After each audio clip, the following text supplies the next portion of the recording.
একবার এক গুরুর কাছে শিষ্য জিজ্ঞাসা করছিল, মহামতি বুদ্ধদেবের কাছে জিজ্ঞাসা করছিল যে নিজের আকাঙ্ক্ষাকে কতটা তীব্র করতে হবে তাহলে আমি পাবো, আমার আকাঙ্ক্ষা বা ইচ্ছাকে কতটা তীব্র করলে সেই বস্তুটাকে আমি লাভ করতে পারবো। তখন মহামতি বুদ্ধদেব কি করলেন, সেই ছেলেটাকে নিয়ে তার শিষ্যরা নিয়ে এক পুকুরের কাছে গেলেন, পুকুরের কাছে নিয়ে মাথার মধ্যে চুবাই ধরে পানির মধ্যে চুবাই দিল। ছেলে তো খারাপ অবস্থা, নাক মুখ ছাড়ার মতো অবস্থা, কোনোভাবে পানি ইয়া করতে পারছে, যেই একটু দম যায় যাওয়া অবস্থা, এই সময় গুরু কি করলো, তার মাথাটা তুললো, একটু দম নিল, সাথে আবার ডুবাই দিল। এরকম 4-5 বার করলো। ছেলের তো একদম যায় অবস্থা জীবন, ঠিক আছে। মাথা চুবাই রাখে, কিছুক্ষণের জন্য মাথা বের করে আবার পানির মধ্যে চুবাই দেয় গুরু। যখন একদম যায় অবস্থা, ছেলে হাঁপাইতেছে, তখন বুদ্ধদেব জিজ্ঞেস করছে, এখন বলো তোমার জীবনে কি দরকার?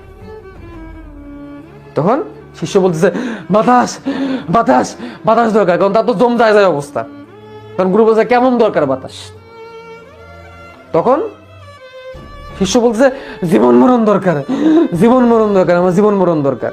তখন বুদ্ধদেব বলতেছে তুমি যে জিনিসটা চাও সেই জিনিসটা জীবনের জীবন মরণ দরকার বানায় ফেলো, তোমার লাইফে জীবন মরণ দরকার বানায় ফেলো, তাহলে তুমি বাতাস পাবা না।